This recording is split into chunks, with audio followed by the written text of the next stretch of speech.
You know something? Just occurred to me that I could film some of this malarkey for those of you who might actually maybe be interested. So, welcome to the circus. This is the YouTube channel, as always.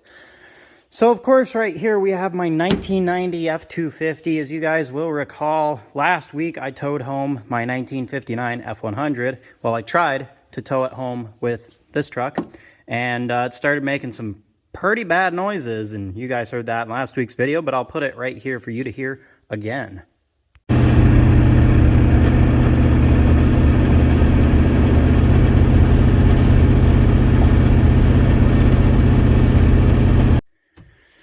So this thing was making some pretty gnarly noises, and I could swear it's the transmission, but, well, I was going through, and of course to get the transmission out, you have to take the drive shaft out, and then the transfer case. Well, I pulled the drive shaft out of the transfer case and no fluid came out, which is kind of a bad sign because with the slip shafts, they usually dump fluid out.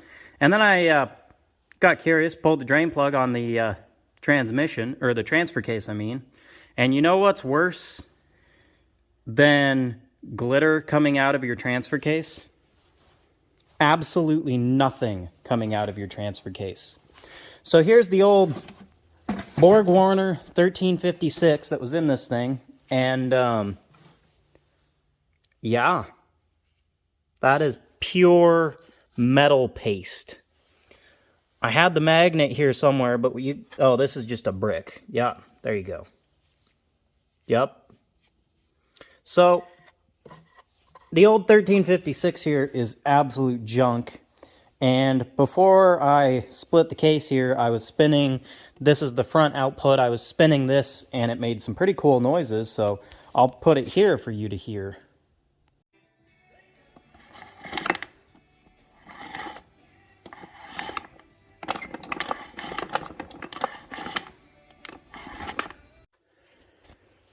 So that's garbage. And of course, before I knew that was garbage, I put out an APB looking for a diesel ZF5 to put in the 90 here, and I came up with two options. A fella about 400 miles away had a diesel ZF5. He wanted $1,000 for it, and he recommended putting new synchros in it, which, you know, I know it's common for ZF5s, but, well, I just don't like it when the seller says, oh yeah, you should probably rebuild that. So my only other option was for $1,000, this 1989 F-250. So, you know, guess what road I took? I had to bring my own batteries for this thing, but she does run. I drove it home about 100 miles. It runs like garbage. This thing needs injectors, but when it runs good, it runs good. And this is actually a pretty healthy 7.3. So it just needs injectors. It needs a new fuel filter without this dongle thing because it's leaking like you would not believe. So this thing's getting all kinds of air into the fuel system. It's a disaster. The guy said he did return lines, but never trust somebody who, you know, does return lines because the only person you can really trust when it comes to these old IDIs is yourself. So this thing's kind of a pile. This side is the bad side. It's all dented up and whatnot. Pretty gnarly. The other side's the good side. Interior is pretty scungy. This thing's got rot right along here. These Bricknose era trucks just do this really bad, and somebody saw fit to put spray foam in here. Just basic base model interior. I've got half of a Dana 50 TTB, you know, because that's good. One of those giant, like 30,000 whatever huge exhaust tips because, you know, sick dopey dope and whatnot. This thing's an absolute ether baby because the glow plugs don't work, but, you know, oh well. And of course the goods. She's got a pretty healthy ZF5. It grinds forth a little bit, but also the clutch is not pushing down all the way. One of the sad things is this is a cab light truck, and you know, I like cab lights. You can see we had a genuine mechanic here, you know, just all the good stuff. And well, you can tell he was a very classy gentleman. Classy. Of course, good side of the truck. Sterling 10 1/4 doesn't make any horrendous. Whoa, look at that. Camera's gone all kinds of funky. Let me try and fix that. Well, apparently the camera's just going to look funky now, but anyways. Sterling 10 1/4 doesn't make any horrendous noises, and neither does the transfer case, which is good. So, anyhow, I've been working down here. I just got the drive shaft out. Somebody found a 1/2-inch breaker bar and cinched down the carrier bearing bolts as tight as they could so the bolt heads are stripped right off. So I just cut the carrier bearing out, and then I had to get that off. Let me tell you, whoever decided to put Torx bolts on these rear axles, I could get in a fist fight with them, and I would be glad to. So anyhow, I just need to pull the skid plate, and then we're going to drain the ATF out of the transfer case there, and then I'll get ready to pull the transfer case itself. So I'm just going to put the transfer case in the 90. We'll see if it still does the horrendous noises and whatnot, and if the transfer case fixes it, then this 89 here will just sit around with the 7.3 and the 5-speed. Don't worry, I've got places for those components to go eventually. I think this 89 here is just going to end up being storage and miscellaneous Bricknose Ford parts when the time comes. So, anywho, I'm going to get back to it now that I've got you guys all caught up. Alrighty.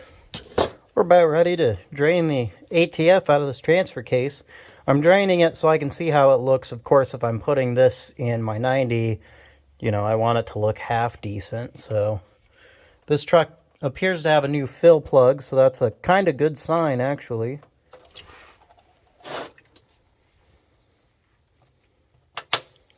These Borg-Warner 1356 transfer cases, in case you didn't know, actually do take automatic transmission fluid. I'm not just, you know, full of baloney here.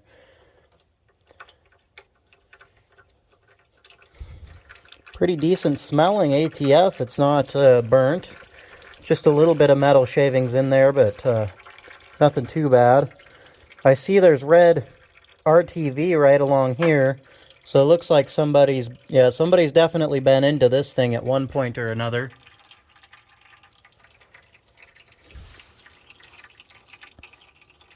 Yeah, just a little glittery. I wonder what that thing there is.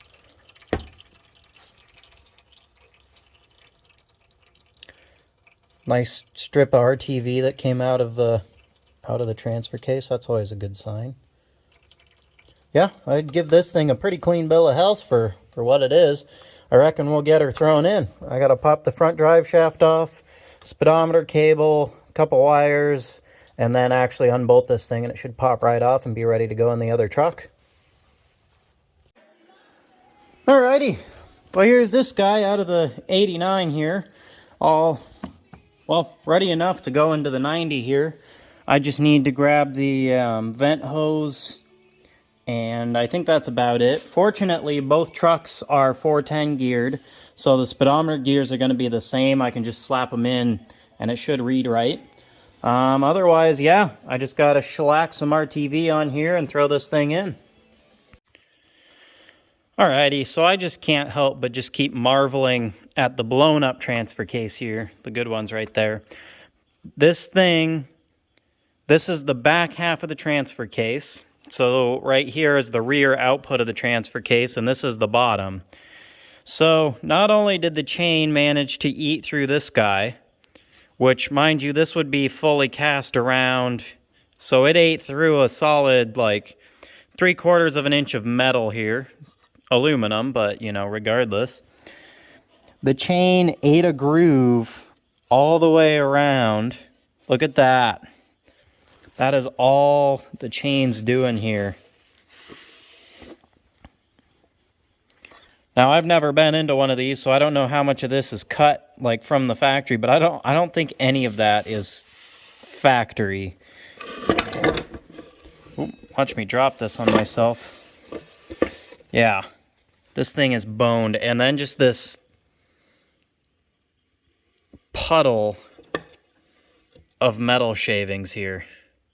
Look at that. Yeah, this thing might be a little broken.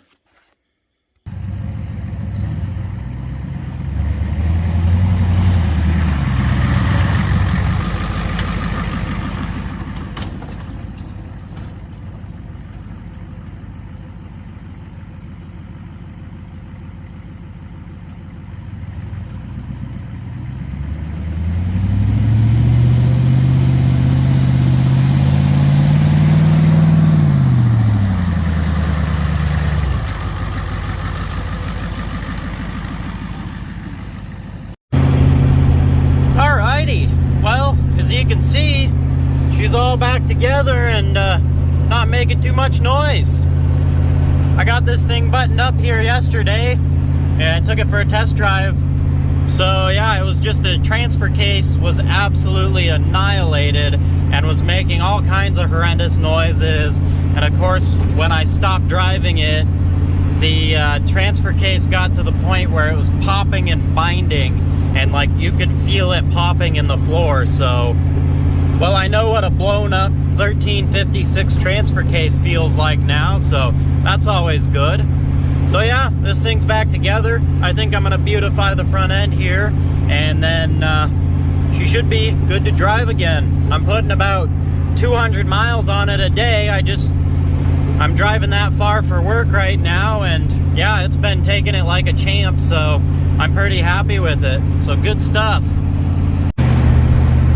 And the other good news is yesterday, of course, as you saw, I tested out the four-wheel drive on this thing and it works now. So way back when I bought this truck and the four-wheel drive didn't work, the fella said that he thought a locking hub had blown up, that's what it sounded like. It was kind of doing a light popping noise. But no, apparently the transfer case was just garbage from the get-go. So I guess I should have expected it, but you know, oh well, I guess I know now. Alrighty, well, it's time we got to beautifying on the old IDI here. I beat you guys to the punch. I went ahead and just snapped in all the windshield trim. Of course, this truck didn't actually have windshield trim when I got it, and so that was part of the deal I made with Austin there. He cut me a great deal, and I got the windshield trim, the right grille, and the headlight bucket, or the whole headlight assembly. So yeah, windshield trim's on, truck looks a little better, and now I've got the right grille. Of course, this truck is an XLT with power windows and whatnot, so it had the headlights and the grille that were this chrome instead of this gray. So my grille's been wrong, but it looked better than that fakey, you know, billet thing that was in here. And then I didn't have the badge, and apparently those are really expensive to buy. So I got this one. It's not perfect. And then I got this headlight assembly as well, because, you know, turn signal lens is gone and you can't just buy the lens. So, of course. So I'm going to get these swapped out, and then Austin will have these old ones he can throw on his truck so it doesn't look as bad without, you know, all the stuff. And then this truck will look better for me to, you know, drive, and then I can look at it and not think it looks so god awful. So I'm gonna get these thrown on here. Alrighty, and if anybody was curious about how to pull one of these grills out of one of these trucks, you have 4 of these little nutsert guys. You undo the screw and then that pops out. And they're really easy when they're, you know, there. Mine were lost, so I have little bolts going on in here. And then you just have these little snap dealies that you just get in there with a screwdriver and push up the little tab, and then the grill just pops right out, and you're ready to put your new one in. And the headlight bucket is similarly pretty easy. You have 1 bolt there, 1 there, and then there's 2 down here on the back side, and then you take out the headlight bulb and the turn signal bulb, and then you're good to go. Alrighty, well, I got this taken care of, so let's just take it all in. Man, that thing looks so much better. Just for reference, here's what this thing looked like when I bought it.